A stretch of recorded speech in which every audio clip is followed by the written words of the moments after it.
Welcome, history enthusiasts, to a journey through one of the most dramatic and brutal episodes of the ancient world. In this documentary, Why the Romans Annihilated Carthage, the Roman Holocaust, we delve deep into the story of a rivalry that shaped history, the clash between Rome and Carthage. This is not just a story of battles and strategies, but of ambition, betrayal, and the ruthless decisions that determined the fate of an entire civilization. Carthage, the great maritime power of North Africa, stood as Rome's fiercest adversary during the Punic Wars. These conflicts spanned over a century and pushed both empires to their limits. But what led the Romans to not just defeat Carthage, but to utterly annihilate it, leaving nothing but ashes and haunting memories? Was it fear, revenge, or simply a warning to the rest of the world? In this video, we will uncover the political intrigues, legendary leaders like Hannibal Barca and Scipio Africanus, and the devastating final siege that ended Carthage's existence.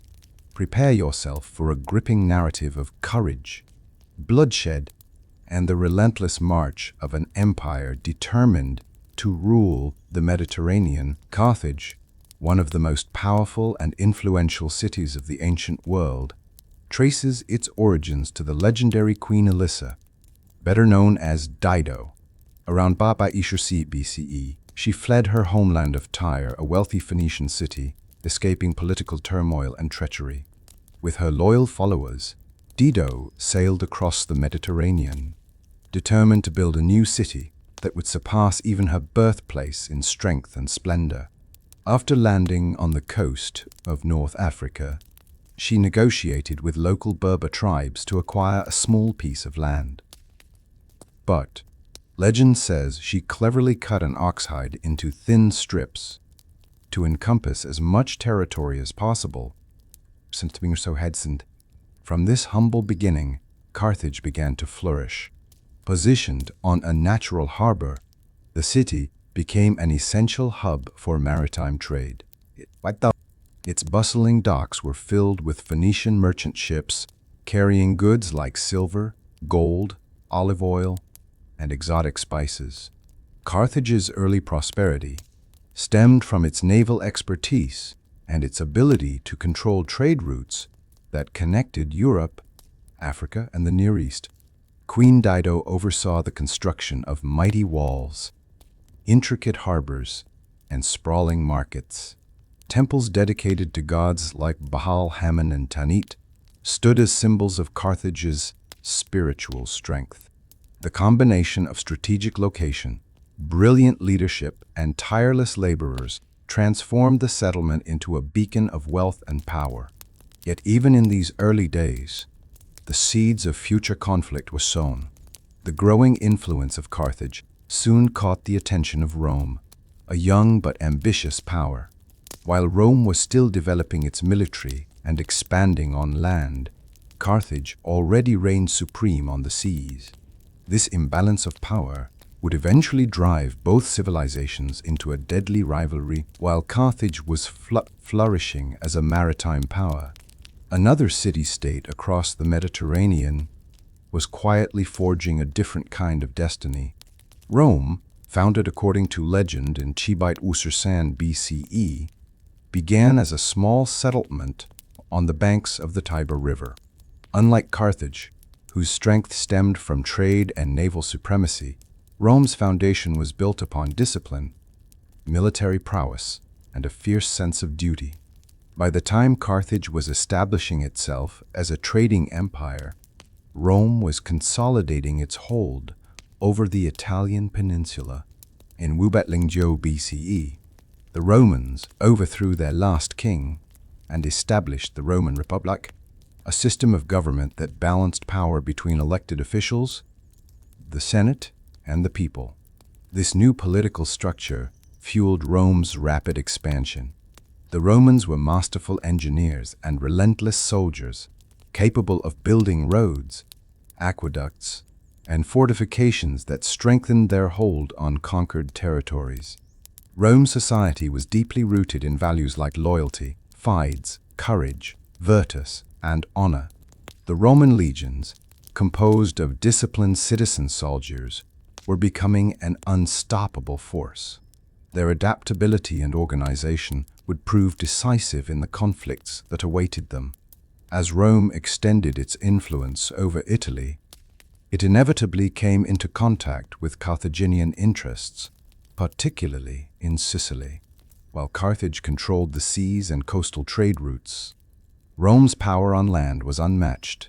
These two rising powers had starkly different philosophies. Carthage was a mercantile empire led by wealthy oligarchs, while Rome was a republic built on collective duty and military service. Though they initially coexisted, tension simmered beneath the surface. Rome's growing ambition and Carthage's commercial dominance meant that sooner or later their paths would collide. The stage was being set for the First Punic War, a brutal conflict that would forever change the ancient Mediterranean world. As Rome expanded on land, Carthage's power rested on its mastery of the seas. By the 6th century BCE, Carthage had become the undisputed maritime superpower of the Western Mediterranean. Its fleet, numbering hundreds of sleek warships, was both a merchant convoy and a military shield, allowing Carthage to control vital trade routes stretching from North Africa to Spain, Sardinia, Corsica, and Sicily. Carthage's prosperity was built on trade. The city was famed for its bustling harbors, where merchants from every corner of the ancient world gathered. Phoenician craftsmanship, especially in textiles and metalwork, was highly prized, while Carthaginian farmers supplied olive oil and grain to distant lands. Its markets were alive with the clamor of bargaining voices, the scent of spices, and the gleam of foreign treasures. The Carthaginians were not just traders but innovators. Their double harbor system, one for trade, one for military ships, was an engineering marvel. The military harbor could hold up to Urbeck Arsus warships, each meticulously maintained and ready for combat. The city's formidable navy, equipped with fast quinquiremes, could dominate any enemy at sea. Carthage was governed by a wealthy oligarchy, with powerful merchant families wielding political influence. True power lay in the hands of those who controlled commerce and the fleet. Religion played a central role, with the gods Baal, Hammon, and Tanit worshipped through elaborate ceremonies and offerings. However, this sea empire's success was a double-edged sword. While Carthage's wealth grew, it relied heavily on hired mercenaries for its armies, and for lacking the disciplined citizen-soldier model of Rome. This dependence would later become a major weakness during the Punic Wars. Carthage's expansion into Sicily, a fertile island at the heart of the Mediterranean, would bring it into direct conflict with Rome. As Rome eyed Sicily's resources and strategic position, the rivalry between the land power and the sea empire became inevitable. So, by the 3rd century BCE, Rome had risen from a small city-state into a formidable power, consolidating its dominance over the Italian peninsula.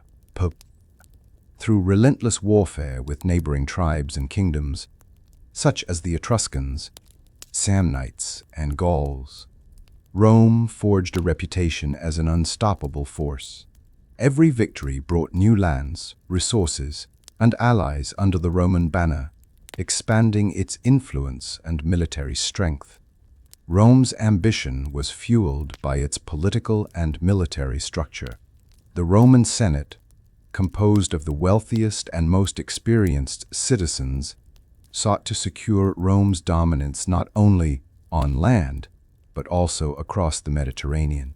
Roman generals, driven by personal glory and the promise of triumphs, led campaigns with ruthless efficiency. Unlike Carthage, whose armies often relied on mercenaries, Rome built its legions from its own citizens. ensuring loyalty and discipline. The construction of roads, fortresses, and colonies allowed Rome to consolidate its power rapidly. Its allies were bound by treaties and expected to provide troops during campaigns. This network of alliances and infrastructure created a war machine that could march anywhere, respond to threats swiftly, and sustain prolonged conflicts. As Rome's borders approached the southern shores of Italy, it encountered Greek colonies and Carthaginian interests, particularly in Sicily. Sicily was the jewel of the Mediterranean, fertile, rich in grain, and strategically placed between Italy and Africa. Rome, previously content with controlling the Italian peninsula, now saw an opportunity to extend its reach into the heart of Mediterranean trade. This growing ambition did not go unnoticed. Carthage, already wary of Rome's rising power, began fortifying its influence in Sicily and Spain.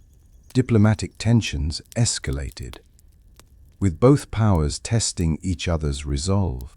Rome's ambition to dominate both land and sea was beginning to clash, with Carthage's commercial supremacy setting the stage for a confrontation that would engulf the entire region. The First Punic War, Urbexlosus, Urbexicii BCE, Page, marked the beginning of the deadly rivalry between Rome and Carthage. It began as a conflict over control of Sicily, a fertile island strategically located in the heart of the Mediterranean. At first, Rome had little naval experience, while Carthage ruled the seas with its powerful fleet. However, Rome's determination and ability to adapt would soon challenge Carthage's dominance. The war was sparked by a dispute involving the city of Messina. Messina, a group of mercenaries known as the Mamertines, sought Rome's help against Carthaginian influence in the region. Rome, seeing an opportunity to break into the Mediterranean trade network, sent troops to Sicily. Carthage responded by dispatching its navy, and soon both powers were locked in a fierce struggle. Initially, Rome's lack of a strong navy put it at a disadvantage. But the Romans were quick learners. After capturing a Carthaginian quinquereme type of warship, they used it as a model to build an entire fleet. To counter Carthage's naval expertise, Rome developed the corvus, a boarding device that allowed Roman soldiers to turn sea battles into land-style combat, where they excelled. The war raged for over 2 decades, with brutal battles fought both on land and at sea. Roman determination, coupled with Carthage's over-reliance on mercenary forces, gradually shifted the balance. The decisive moment came in Urbexicii BCE, when Rome defeated the Carthaginian fleet at the Battle of the Aegates Islands. Carthage was forced to sue for peace, ceding Sicily to Rome and paying a heavy indemnity. The First Punic War was a turning point. Rome had emerged as a naval power, while Carthage suffered a significant blow to its pride and economy. The seeds of resentment were sown, laying the foundation for the even more devastating Second Punic War. Hannibal Barca, one of history's greatest military geniuses, was born in Urbexicii BCE in Carthage during the closing years of the First Punic War. He was the son of Hamilcar Barca, a prominent Carthaginian general who had fought valiantly against Rome. From a young age, Hannibal was raised in an environment of hostility toward Rome, inheriting both his father's hatred and his unyielding ambition to restore Carthage's honor. Legend has it that when Hannibal was a child, Hamilcar made him swear a sacred oath before the gods. With his small hand placed upon a sacrificial altar, Hannibal vowed eternal enmity toward Rome. This oath would define his life's purpose and drive him to orchestrate some of the most daring military campaigns in history. Hamilcar recognized his son's potential and ensured that Hannibal was educated in warfare. pre-warfare, strategy, and leadership from an early age. Under the tutelage of both his father and skilled Carthaginian officers, Hannibal learned the art of commanding troops, the value of discipline, and the importance of psychological warfare. By his teenage years, he was already accompanying his father on campaigns in Iberia, modern-day Spain, where Carthage was building a new empire to recover from its losses in Sicily. Hannibal's youth was marked by exposure to diverse cultures, fierce battles, and the rugged landscapes of Iberia. He developed not only as a warrior but also as a charismatic leader who could inspire loyalty in soldiers and allies alike. His sharp intellect, combined with a fearless spirit, made him stand out among other Carthaginian commanders. By the time of Hamilcar's death, Hannibal was fully prepared to continue his father's mission. His hatred for Rome burned brighter than ever, and his strategic mind was already crafting the audacious plans that would later shock the Roman Republic. The foundations of the Second Punic War were being laid in the mind of this young Carthaginian prodigy. The First Punic War left Carthage weakened, but not broken. Determined to rebuild its power, Carthage shifted its focus to Iberia, modern Spain and Portugal, where rich silver mines and fertile lands promised wealth and military resources. Under Hamilcar Barca's leadership, Carthage expanded its territory, forging alliances with Iberian tribes. After Hamilcar's death, his son-in-law Hasdrubal the Fair continued this expansion, establishing the city of New Carthage, Cartagena Paza, as the capital of Carthaginian Spain. Hannibal Barca, now a young but seasoned commander, rose to power after Hasdrubal's assassination in Urbek Arsae BCE. His first act as leader was to continue his family's mission, to prepare for the inevitable confrontation with Rome. Tensions escalated when Hannibal laid siege to the city of Saguntum, a Roman ally in Iberia. Despite Rome's warnings, Hannibal refused to withdraw. His successful capture of Saguntum in Archer BCE was a direct challenge to Rome's authority and a clear signal that war was coming. Rome demanded Hannibal's surrender, but the Carthaginian Senate, divided between the Barca faction and pro-Roman politicians, stood firm. Hannibal's supporters prevailed, and the die was cast. The Second Punic War began in Arbichabad BCE, a conflict that would span nearly 2 decades and bring unprecedented devastation to both Rome and Carthage. Hannibal's strategy was bold and unprecedented. Rather than defend Carthage or fight Rome on the seas, Italy itself, gathering a massive army of Iberian warriors, Numidian cavalry, and war elephants, he prepared for a journey that would become legendary, his crossing of the Alps. This outbreak of war marked the start of one of history's greatest military rivalries. Hannibal's genius and Rome's determination would soon collide in a series of epic battles that would test the limits of both civilizations. Hannibal's bold plan to strike Rome directly required a feat no general had ever attempted: crossing the treacherous Alps with a massive army and war elephants. In Arbichabad BCE, Hannibal set out from New Carthage with around Wurzer, Linfantry, Lin cavalry, and Sansati war elephants. His route took him through the Pyrenees, across southern Gaul, and toward the towering Alpine peaks, a path fraught with danger, hostile tribes, and brutal weather. The journey was a test of endurance and leadership. Hannibal faced ambushes from local mountain tribes, who rained boulders and arrows down narrow mountain paths. The freezing winds, blizzards, and treacherous cliffs claimed thousands of soldiers and animals. Food became scarce, forcing Hannibal to make tough decisions to keep his troops alive. Despite these hardships, Hannibal's unwavering resolve inspired his men. He often marched alongside them, enduring the same freezing conditions. According to accounts, he used vinegar and fire to break through icy rock barriers, clearing paths for his army and elephants. The sight of these massive beasts, towering against the snowy backdrop, became both a symbol of terror and hope. After weeks of suffering, Hannibal emerged from the Alps into northern Italy with a much reduced but battle-hardened army.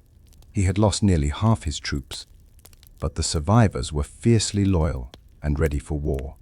The Romans, who had expected a naval attack, were stunned to learn that their enemy had crossed an almost impassable mountain range to invade their homeland. Hannibal's crossing of the Alps was not just a military maneuver, but a statement of his determination and genius. It set the stage for his legendary victories on Italian soil, including the battles of Trebia, Lake Trasimene, and Cannae. The Battle of Cannae, fought in Urbec-Ischaleup BCE, is widely regarded as Hannibal's greatest military triumph and one of the most brilliant tactical maneuvers in history. After defeating the Romans at Trebia and Lake Trasimene, Hannibal aimed to deliver a devastating blow that would break Rome's spirit. His strategy relied on exploiting Rome's strength, its massive infantry, by turning it into a weakness. The Roman Senate, desperate for victory, assembled a colossal army of nearly Bashir, Lingmen under the consuls Gaius Terentius Varro and Lucius Aemilius Paulus. Hannibal, though outnumbered with around Wusa, Ling troops chose the plains near the town of Cannae in southern Italy as the battlefield. The open terrain would allow his superior cavalry and tactical genius to shine. Hannibal arranged his forces in a crescent formation, with weaker troops in the center and stronger units on the flanks. As the Romans advanced, their sheer numbers pushed Hannibal's center backward, appearing to break his lines. But this was a trap. His African infantry closed in from the sides, while his cavalry, led by the brilliant Maharbal, crushed the Roman horsemen and attacked from the rear. The Roman army was encircled, a tactic later known as the double envelopment. The slaughter was unparalleled. Out of Bashir, Ling Roman soldiers, an estimated Wurser, Ling Lissers, Ling were killed in a single day. Rome's pride was shattered, and panic gripped the city. Hannibal, however, chose not to march directly on Rome, a decision that has sparked debate among historians for centuries. Cannae was more than a battle. It was a masterpiece of strategy that earned Hannibal eternal fame. His name became synonymous with military genius. And the Roman Republic, though wounded, would never forget the terror of that day. The aftermath of Cannae left Rome reeling, with tens of thousands of soldiers dead and many of its allies defecting to Hannibal's side. The Roman Republic faced its darkest hour. Panic spread through the city as news of the disaster reached the Senate. Some citizens feared that Hannibal would march on Rome and destroy it entirely. Yet, Rome's resilience would prove to be its greatest strength. Instead of surrendering, Rome adopted a new strategy under the guidance of Quintus Fabius Maximus, later known as the Delayer. Realizing that direct confrontation with Hannibal was suicidal, Fabius employed a war of attrition. He avoided pitched battles, harassed Hannibal's supply lines, and used the terrain of Italy to slow his enemies' advances. Though this cautious approach was unpopular with some Roman generals, it bought Rome valuable time to rebuild its forces. Rome also reformed its recruitment policies, drawing on younger soldiers and even slaves to replenish the legions. A massive effort was made to forge new weapons and armor. The Senate sent envoys to rally Rome's allies and persuade wavering states to remain loyal. Hannibal's inability to capture Rome itself became a turning point. His victories, though brilliant, were not enough to crush the Republic's spirit. Hannibal, meanwhile, continued his campaign in southern Italy, hoping to draw more allies to his cause. Yet the longer he stayed, the more Rome adapted. The Senate's unwavering determination inspired its citizens, and gradually, Rome's strength began to recover. This period of struggle and adaptation transformed Rome. It learned from its defeats, improved its military strategies, and prepared for the eventual counteroffensive that would challenge Hannibal's dominance. While Rome struggled to recover from Hannibal's devastating campaigns, a young Roman general began to rise, a man who would eventually turn the tide of the war. Publius Cornelius Scipio, later known as Scipio Africanus, was born into a prominent military family. As a teenager, he had survived the catastrophic defeat at Cannae, where he demonstrated remarkable courage by rallying survivors and leading them to safety. This act of bravery marked the beginning of his legendary career. By Ishur BCE, Rome's military leadership was in desperate need of fresh talent and innovative strategies. Scipio, despite his youth, was appointed commander of Roman forces in Spain, where Carthage had built a powerful stronghold. His mission was to cut off Hannibal's support by seizing Carthaginian territories in Iberia. Scipio's leadership style differed greatly from his predecessors. He combined discipline with inspiration, treating his soldiers with respect while instilling confidence in their abilities. His first major triumph came in Arbeklinju BCE when he captured New Carthage, Cartagena, through a daring and meticulously planned assault. By exploiting the low tide and attacking through an unexpected route, Scipio achieved a decisive victory that shook Carthage's confidence. This success not only weakened Hannibal's resources, but also cemented Scipio's reputation as Rome's answer to Hannibal. He studied Hannibal's tactics carefully, learning the value of flexibility, surprise, and psychological warfare. Unlike other Roman commanders, Scipio understood that defeating Hannibal required outthinking him, not just outnumbering him. Scipio's victories in Spain gradually dismantled Carthaginian power in the region and won him the loyalty of his troops and allies.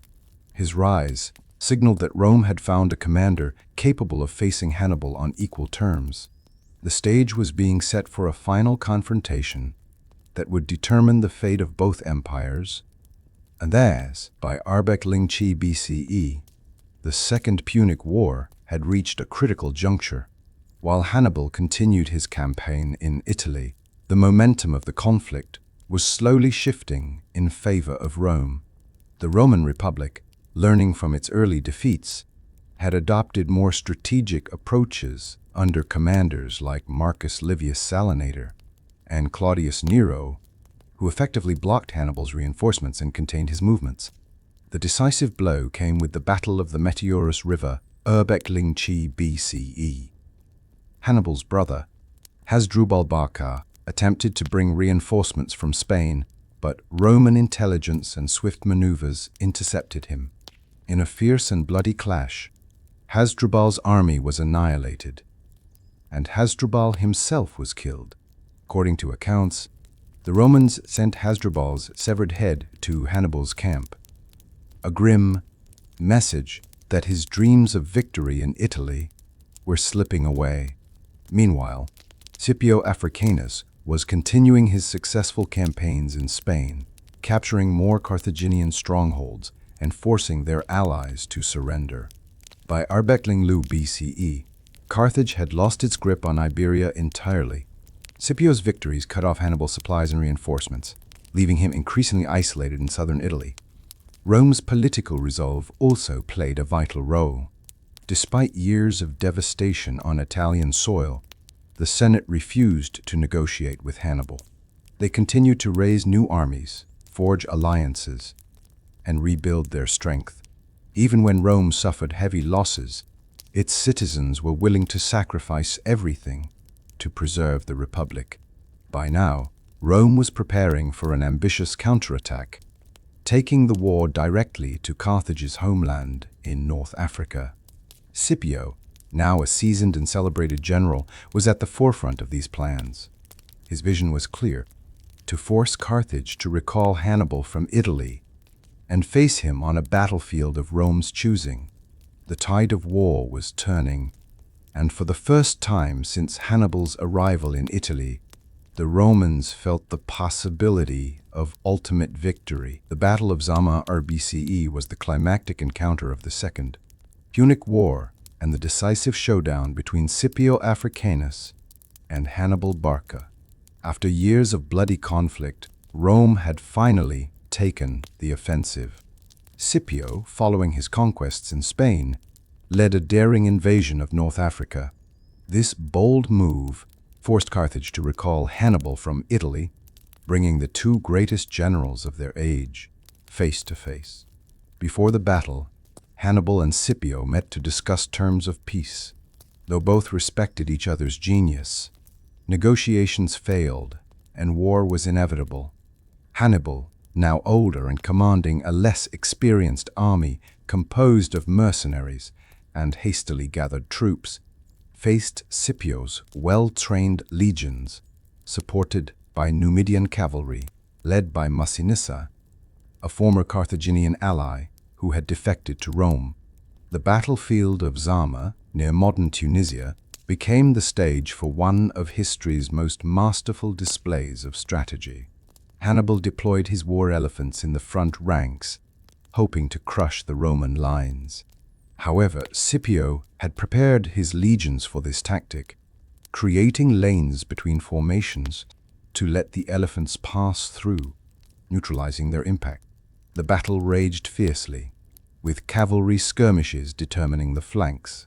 Massinissa's Numidian cavalry outmaneuvered Hannibal's horsemen, gaining the upper hand. Once the Carthaginian cavalry was routed, they struck Hannibal's forces from behind, trapping them between the Romans and the Numidians, a reversal of Hannibal's own tactics at Cannae. Hannibal fought valiantly, but his army could not withstand the disciplined Roman legions. By day's end, Carthage was defeated, and the Second Punic War was over. Rome imposed harsh terms, stripping Carthage of its navy, territories, and independence in foreign policy. The Battle of Zama was not only a turning point in the Punic Wars, but also in world history. It cemented Rome's dominance in the Western Mediterranean and marked the decline of Carthage as a major power. The defeat at Zama shattered Carthage's power and pride. The once mighty maritime empire was forced to accept Rome's harsh terms of surrender, marking the end of the Second Punic War in BCE. Under the peace treaty, Carthage had to surrender all its war elephants and its entire fleet, except for 10 ships. Its foreign territories, including Spain and its rich silver mines, were ceded to Rome. To further ensure Carthage would never rise again, Rome imposed an enormous indemnity of talents of silver payable over 50 years. For the Carthaginians, these terms were a bitter humiliation. Hannibal Barca, their greatest general, was spared by Rome but lived with the burden of defeat. He returned to Carthage and entered politics, becoming Suffet chief magistrate. Hannibal introduced reforms to reduce corruption and revive the city's economy, but his mere presence reminded Rome of Carthage's former strength. Rome, ever suspicious, pressured Carthage to exile him, fearing that Hannibal's genius could spark another uprising. Meanwhile, Carthage's economy was in ruins.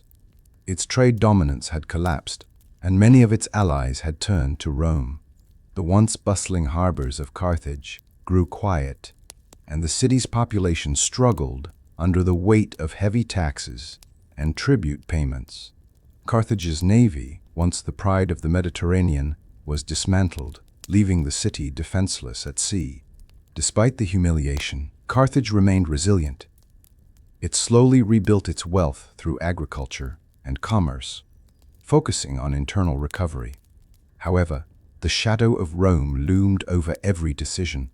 The Republic watched Carthage like a predator, waiting for any sign of defiance. For many Romans, Hannibal's victories still haunted them, and some senators believed that Carthage would never truly be safe unless it was completely destroyed. This uneasy peace set the stage for the final chapter of their rivalry, the Third Punic War. Though Carthage had been subdued, Rome's fear and hatred would eventually drive it to wipe the city from existence. Despite the crushing defeat and harsh treaty imposed by Rome, Carthage refused to vanish into obscurity.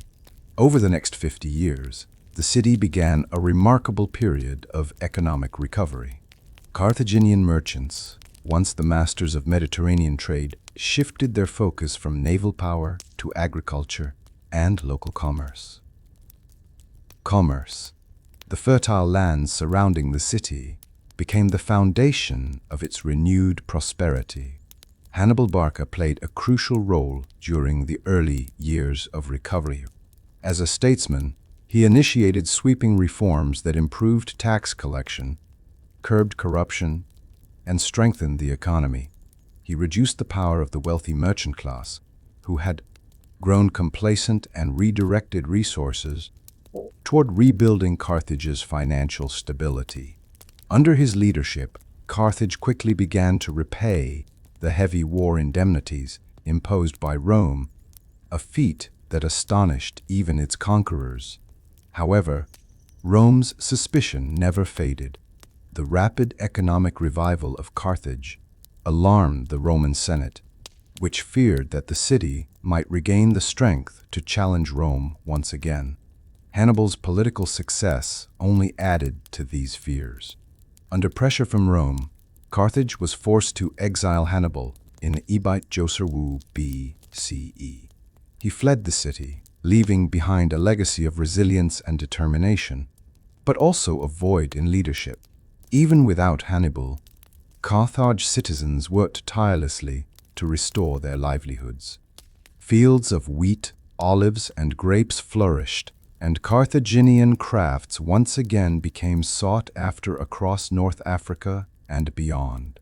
The city's harbors, although stripped of their warships, bustled with trade vessels carrying goods such as ivory, grain, and textiles. Yet, this period of recovery was fragile. Carthage remained under Rome's watchful eye, prohibited from waging war or expanding its territories without Roman consent. The growing wealth of the city only served as a reminder to Rome that Carthage was not yet dead. The stage was being set for renewed tensions that would culminate in a final, catastrophic conflict. The Third Punic War. By the mid-2nd century BCE, Carthage's remarkable recovery from its defeat astonished the ancient world. Though stripped of its empire and forbidden to wage war, Carthage's economy flourished. Its fertile farmlands and thriving trade routes allowed the city to pay off Rome's heavy indemnity ahead of schedule, a feat that reignited Rome's lingering fears. To the Romans, a wealthy and revitalized Carthage was a threat that could not be ignored. The Roman Senate, particularly the influential statesman Cato the Elder, became obsessed with the idea of Carthage's resurgence. Cato famously ended all his speeches with the chilling words, "Carthago delenda est," Carthage must be destroyed. This slogan became the rallying cry for those in Rome who believed that Carthage, even weakened, remained a dangerous rival. Carthage's position was indeed precarious. Without permission from Rome, it was forbidden to maintain a standing army or fleet. Yet, the city's prosperity was evident in its bustling harbors, flourishing farms, and busy workshops. This success, combined with Carthage's efforts to defend itself against local Numidian raids, gave Rome a pretext to accuse the city of violating the peace treaty. King Massinissa of Numidia, a longtime Roman ally and former foe of Hannibal, frequently attacked Carthaginian lands, seizing territory and enslaving its people. Carthage's attempts to defend itself against these aggressions, without Roman approval, were viewed as acts of defiance. In truth, Rome encouraged Massinissa's provocations as a way to weaken Carthage politically and militarily. In the Roman Senate, the voices of moderation were drowned out by fear and hatred. Many Romans still remembered Hannibal's near destruction of their republic. The slightest hint of Carthaginian resistance was enough to convince them that war was inevitable. By Ebat Ushur BCE, tensions had reached a boiling point. Rome prepared for what it called a preventive war, but what history would remember as an act of total annihilation. The Third Punic War, by Ebat Ushur BCE, the uneasy peace between Rome and Carthage had all but collapsed. Though Carthage had dutifully paid its indemnities and refrained from direct confrontation, the constant harassment from King Massinissa of Numidia pushed the city to its limits. Massinissa, emboldened by Roman support, repeatedly invaded Carthaginian territories, seizing fertile lands and enslaving citizens. Each time Carthage protested to Rome, the Senate turned a blind eye, using Massinissa's aggression as a tool to weaken its old rival. Finally, in desperation, Carthage raised an army to defend itself against Massinissa's attacks, an action that technically violated the peace treaty with Rome. Though Carthage acted purely in self-defense, Rome seized the opportunity to declare war. In the Roman view, Carthage had committed the ultimate sin. It had dared to resist. This marked the beginning of the Third Punic War, Ebat Sisser Jo to Ebat Sisser Lot BCE. Roman politicians, led by hardliners like Cato the Elder, painted Carthage as an existential threat that needed to be erased from the map. The Roman Senate voted overwhelmingly in favor of war, spurred by decades of hatred and fear. Preparations began for a massive invasion force, led by Scipio Aemilianus, the adopted grandson of Scipio Africanus. A new generation of Romans was ready to finish what their ancestors had started. Meanwhile, the people of Carthage, realizing the inevitability of conflict, prepared for the worst. The city fortified its massive walls, stockpiled food, and began crafting weapons in secret. Carthage's leaders knew they could not match Rome's power in open battle, but they hoped to withstand a siege long enough to negotiate terms or rally allies. As Roman ships gathered on the horizon, the Carthaginians understood that this was not just another war. It was a fight for survival. The world was about to witness one of the most brutal sieges in ancient history. The Roman Senate's decision to annihilate Carthage was not taken lightly, but it was inevitable. Decades of fear, rivalry, and hatred culminated in Ebat Sisser Jo BCE when the Senate formally declared war on Carthage. This declaration was not simply about punishing a city for breaking a treaty. It was about erasing a rival from history. Cato the Elder, the loudest voice for Carthage's destruction, famously held up figs he claimed came fresh from Carthage, warning his fellow senators that the enemy was only 3 days away by ship. His message was clear: Carthage remained a threat as long as it existed. While some senators favored negotiation or containment, the war faction prevailed. Rome's leaders remembered the terror of Hannibal's campaign and wanted to ensure that no such threat would ever rise again.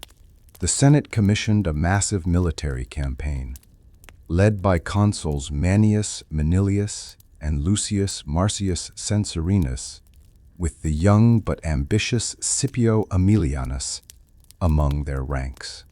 Rome's terms for Carthage were brutal and deliberately designed to provoke resistance. As the siege dragged on, Carthage's situation grew dire.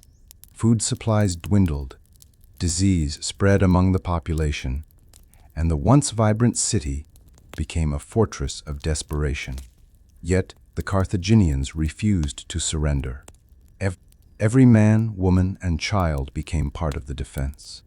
Workshops turned into armories, where blacksmiths, artisans, and even children labored to create weapons from scrap iron and melted bronze. The determination of the people of Carthage became legendary. The city's defenses were formidable. Its triple-layered walls, rising nearly 6 feet high, were guarded by watchtowers and platforms for archers. Carthaginian defenders launched surprise raids on Roman camps, using secret passages and small boats to strike at night. Women carried water to the walls and hurled stones alongside the men, while priests prayed to the gods Baal, Hammon, and Tanit, performing sacrifices to invoke divine favor. The Romans, frustrated by their inability to breach the city, intensified their siege tactics. They constructed larger siege engines, including massive battering rams and mobile towers designed to scale the walls. However, the Carthaginians fought with ferocity, burning Roman towers with fire arrows and sabotaging siege equipment under the cover of darkness. In one legendary episode, Carthaginian soldiers used chains to pull Roman siege towers off balance, toppling them to the ground. The people of Carthage, though starving and exhausted, cheered their victories from the walls. The courage of the defenders inspired hope, even as the odds grew slimmer. Scipio Aemilianus, who had now taken a leading role in the campaign, recognized that brute force alone would not bring victory. He began planning a methodical, relentless assault designed to wear Carthage down from within. Cutting off every possible supply route by Ebite Sisrht BCE, after years of brutal siege, Scipio Aemilianus was appointed commander of the Roman forces. Known for his discipline and strategic brilliance, Scipio reorganized the exhausted Roman army, improving morale and efficiency. His goal was clear: to breach Carthage's defenses and end the war once and for all. Scipio began by tightening the blockade around the city. He ordered the construction of a massive wall across the Isthmus of Carthage, cutting off all land access and ensuring that no supplies or reinforcements could reach the city. At sea, he devised a daring plan to block Carthage's harbor by building a massive causeway. Carthaginian engineers, displaying equal ingenuity, countered by cutting a secret channel and launching a surprise fleet against the Romans. Though the attack caused chaos, Scipio's forces eventually regained control. In the spring of Ebite Sisrht BCE, Scipio launched the final assault. Siege towers, battering rams, and catapults pounded the city walls. Roman legionaries, hardened by years of warfare, scaled ladders while flaming arrows lit the sky. Carthaginian defenders, now starving and desperate, fought like lions to repel the invaders. The sounds of clashing steel and burning wood filled the air as the Romans breached the outer walls. Once inside, the fighting became a street-to-street nightmare. Carthage's narrow alleys turned into traps where defenders ambushed Roman soldiers from rooftops and windows. Women and children threw stones and boiling oil from above, unwilling to surrender their city. Scipio, impressed by the defenders' courage, nevertheless pushed his army forward with relentless determination. By the end of the assault, the outer districts of Carthage lay in ruins. The city's remaining population retreated toward the inner stronghold, preparing for the final stand. The stage was set for Carthage's last desperate defense in the spring of Ebite Cicerloop BCE. After a 3-year siege, the defenses of Carthage finally collapsed. Scipio Aemilianus, with his relentless strategy and disciplined legions, breached the city's inner walls. The Roman army flooded into Carthage, facing fierce resistance at every corner. What followed was a week of brutal urban warfare that would forever be remembered as one of the most harrowing battles in ancient history. Carthage's citizens, though starved and exhausted, fought with unparalleled determination. Narrow streets became killing grounds where Roman soldiers were ambushed from rooftops and balconies. Defenders hurled stones, spears, and boiling oil, forcing the Romans to fight house by house, often setting entire blocks on fire to flush out resistance. The cries of battle and the crackling of flames filled the air as Carthage burned. Scipio ordered his soldiers to push toward the Bursa, the city's citadel, where the last defenders had gathered. Thousands of Carthaginians, including women and children, barricaded themselves inside the temples, choosing death over surrender. Some set their homes ablaze, preferring to perish with their families rather than be enslaved by Rome. By the 7th day, the resistance had collapsed. The city that had once rivaled Rome's power was reduced to smoldering ruins.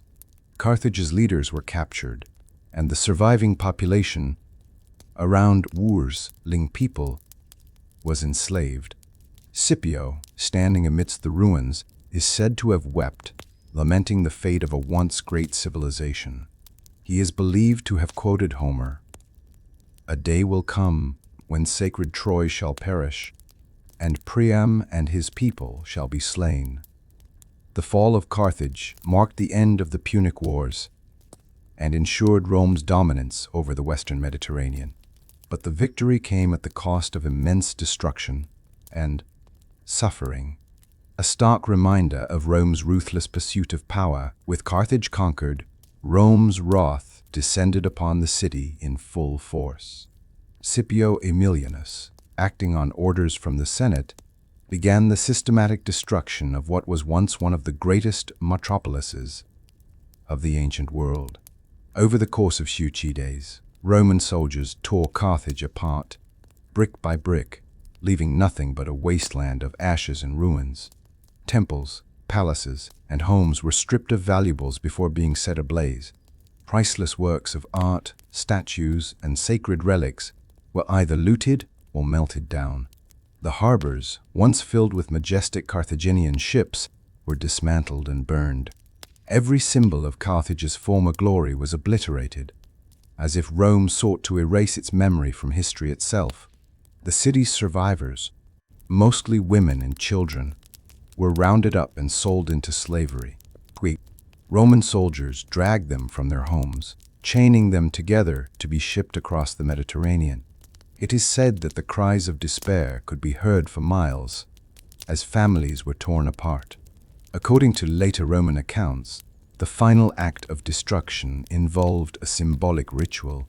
The land where Carthage once stood was allegedly salted, ensuring that nothing would grow there again.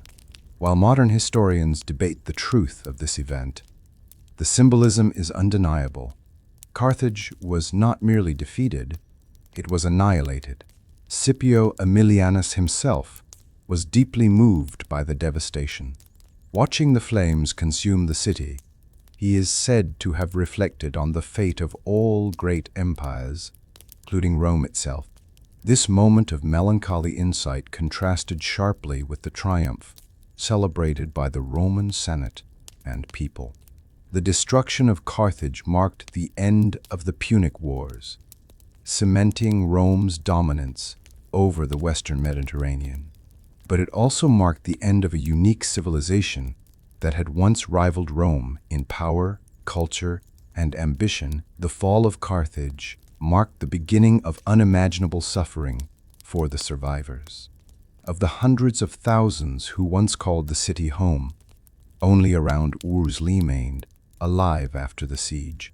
These survivors, mostly women and children, were rounded up by Roman soldiers and chained together to be sold as slaves. Families were torn apart as mothers were separated from their children and husbands were executed or enslaved. The once proud Carthaginians were reduced to commodities, their fates decided in Roman markets far from their homeland. The Roman army systematically emptied the city of its remaining inhabitants. Carthaginian nobles and leaders were either executed or marched in humiliation through the streets as part of Roman victory processions.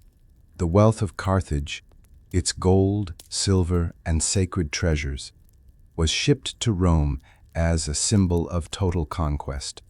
Temples and statues were desecrated, while Carthaginian culture and traditions were deliberately erased. Scipio Aemilianus, though a man of discipline and honor, could not stop the cruelty of war. His orders were clear: Carthage was to be destroyed and its people enslaved. Roman traders eagerly bought Carthaginian slaves, many of whom were forced into labor on Roman farms, in mines, or as household servants. For many of these survivors, the horrors of the siege were only the beginning of a lifetime of suffering. Meanwhile, Rome celebrated its ultimate victory. The Senate organized grand triumphs in honor of Scipio Aemilianus and his legions. Statues of Roman gods and victorious generals were paraded through the streets, while the spoils of Carthage were displayed for the public. Yet behind this display of triumph lay a story of human tragedy, a story that Rome would never tell, but history would not forget. The destruction of Carthage in Ebet Sisiluk BCE sent a chilling message to the ancient world. No rival could defy Rome and survive. The annihilation was not just military, but symbolic, serving as a warning to all nations that dared to challenge Roman supremacy. By turning Carthage, a city that had once rivaled Rome in power, culture, and wealth, into ashes, Rome demonstrated its unyielding will to dominate the Mediterranean. Rome celebrated its triumph with grand processions, displaying the spoils of war, treasures, artworks, and enslaved Carthaginians marched through the streets of the Eternal City.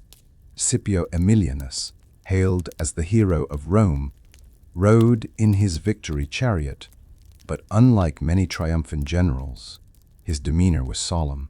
He reportedly quoted Homer, lamenting that even the greatest cities, like Troy, could fall, hinting that Rome's fate might one day mirror Carthage's. The Senate seized the opportunity to secure Rome's image as the supreme power of the West. Carthage's lands in North Africa were annexed, becoming the Roman province of Africa. Strategic ports and fertile farmlands, once controlled by Carthage, now fueled Rome's economic growth, strengthening its hold over Mediterranean trade. Beyond political dominance, Rome's actions were a psychological campaign.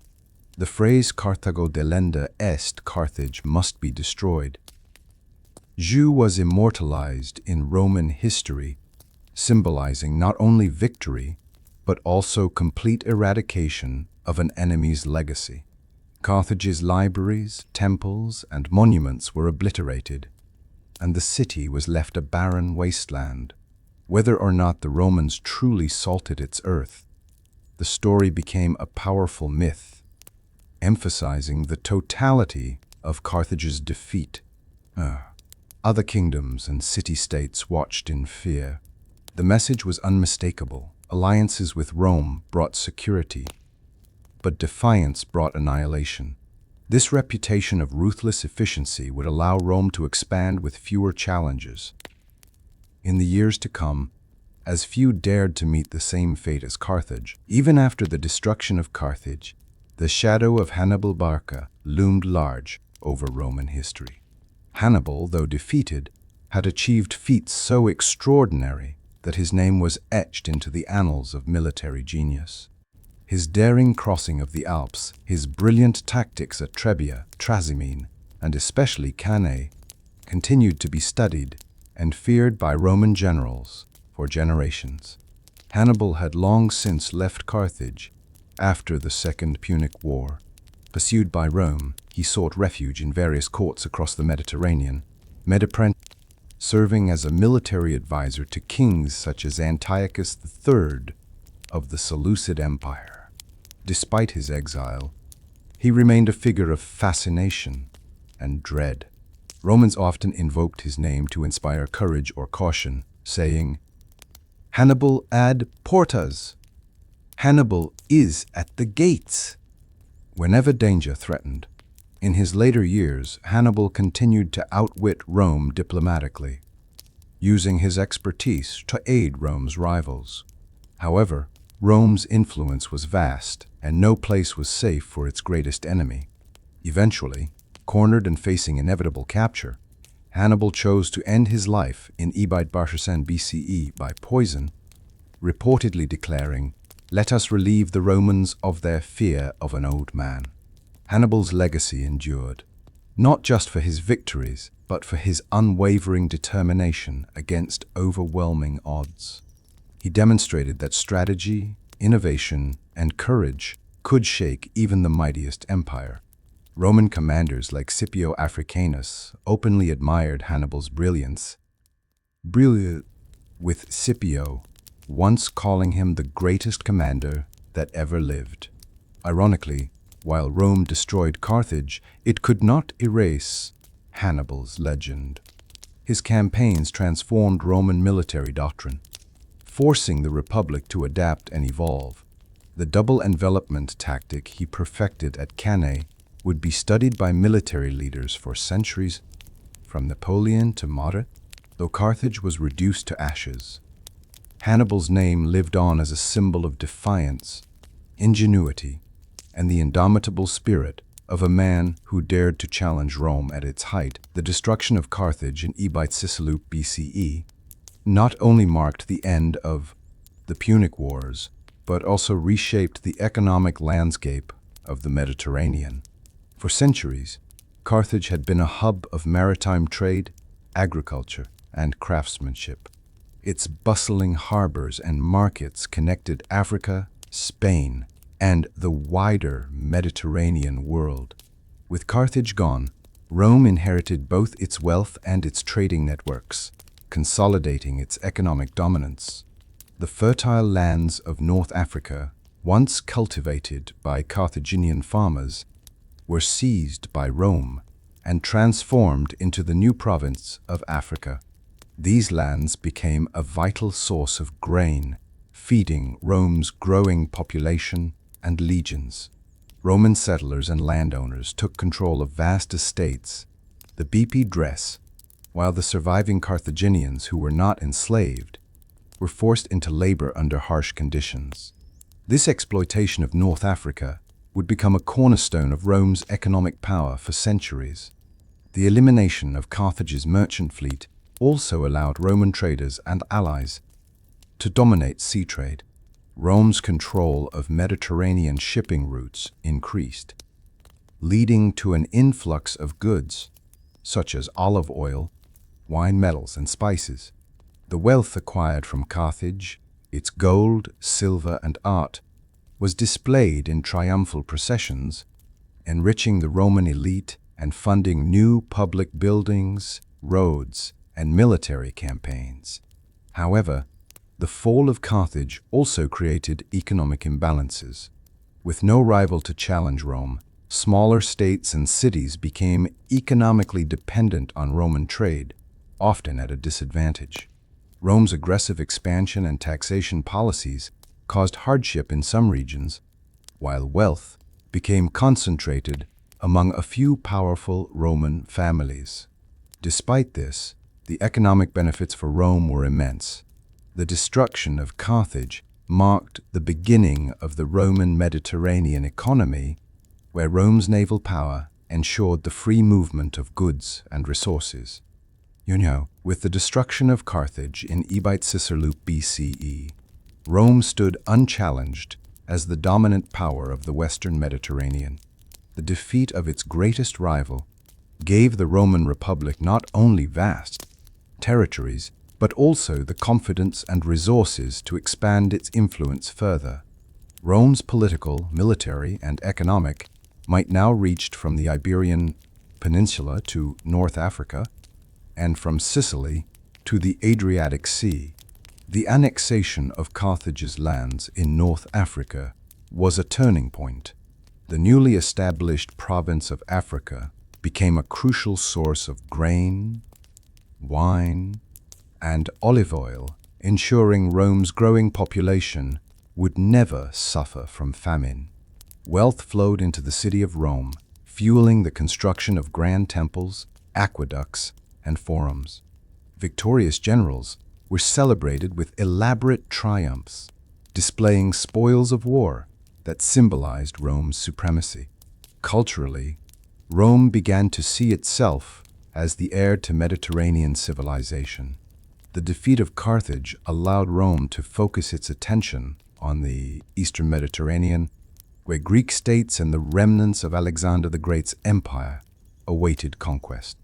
The Roman navy, strengthened by lessons learned from the Punic Wars, now controlled vital trade routes, ensuring the uninterrupted flow of goods and wealth.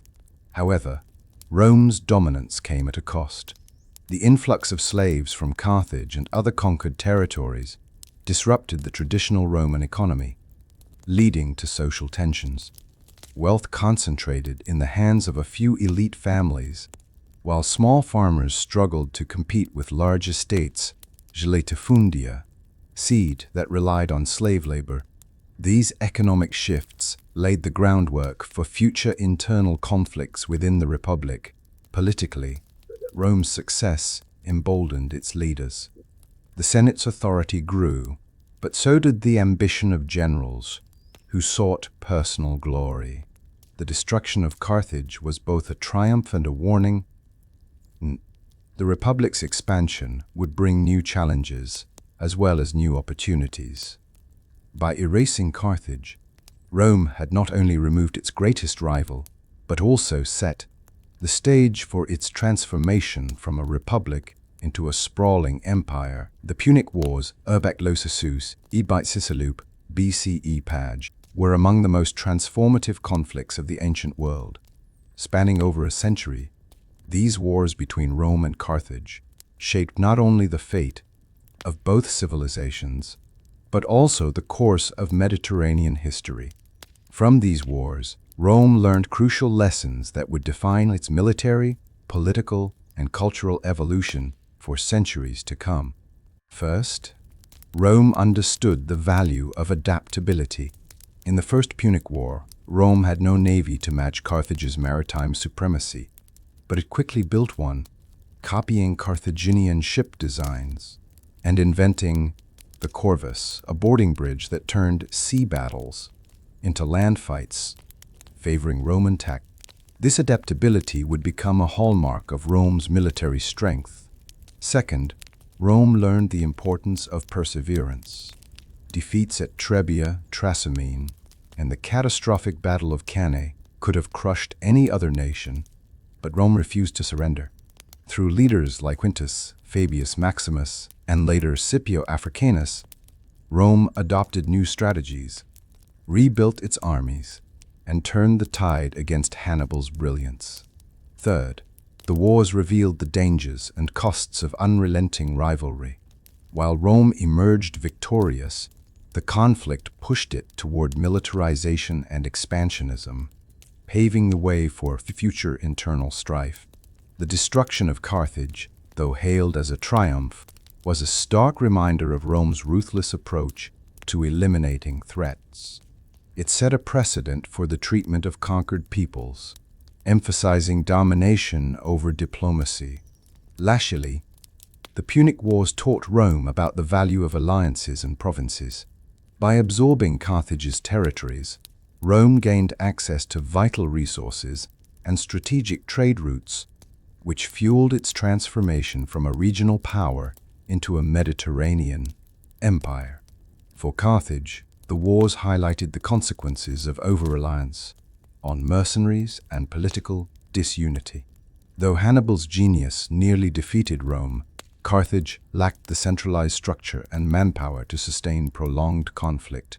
The Punic Wars were not just military struggles, they were lessons in resilience, strategy, and the harsh realities of power. These lessons would guide Rome as it expanded, shaping its future as one of the greatest empires in history. The fall of Carthage in Ibad-Sisaluk BCE was not just the end of a city, it was the erasure of a civilization. Yet, the echoes of Carthage continue to resonate in modern history. The Punic Wars left profound lessons about the nature of rivalry, the cost of war, and the dangers of unchecked ambition. Carthage's annihilation serves as a warning about the destructive potential of power when wielded without mercy. Modern historians and military strategists often study the campaigns of Hannibal Barca, whose tactical brilliance is still revered. His double envelopment at Cannae remains a case study in military academies worldwide, influencing strategies from Napoleon to World War II generals. Hannibal's life is celebrated not only as a story of defiance, but as a testament to human ingenuity against overwhelming odds. Carthage's fate also resonates as a cautionary tale about the consequences of rivalry between superpowers. Just as Rome and Carthage competed for dominance in the Mediterranean, modern nations have clashed over resources, trade, and global influence. The complete destruction of Carthage stands as an extreme example of how fear and hatred can drive nations to total war. Culturally, Carthage's memory lives on in literature, art, and archaeology. The ruins of Carthage, located near modern Tunis, remain a poignant reminder of a city that once stood as a beacon of commerce, culture, and naval power. Excavations have revealed the sophistication of its harbors, streets, and temples, proving that Carthage was not only a military rival, but also a cradle of innovation and trade. The phrase Carthago delenda est has transcended its original context, becoming a symbol of relentless determination. Whether for good or ill, it is often cited as a warning of the lengths to which powers will go to secure their dominance. Today, Carthage's story is not just one of destruction, but of remembrance. It challenges us to reflect on the cycles of history and to ask, what does it mean to truly conquer, and what is lost when a culture is erased? Thank you for joining us on this journey through the rise, rivalry, and tragic fall of Carthage. The story of Rome and Carthage is more than just a tale of wars and battles. It is a powerful reflection on ambition, resilience, and the high cost of conflict. From the genius of Hannibal Barca to the relentless determination of Scipio Africanus, these events remind us how greatness can emerge from both courage and tragedy. The destruction of Carthage stands as one of history's most haunting examples of total war. A civilization reduced to ashes, its people enslaved, and its culture nearly erased. Yet, the legacy of Carthage endures. Its story continues to inspire historians, military strategists, and all who seek to understand the lessons of the past. We hope this documentary has brought you closer to this extraordinary chapter of human history, where empires rose and fell, and where the echoes of the Punic Wars still whisper through time. If you found this exploration meaningful, please like, share, and subscribe for more deep dives into the untold stories of our world. Together, let's ensure that the lessons of Carthage are never forgotten, whilst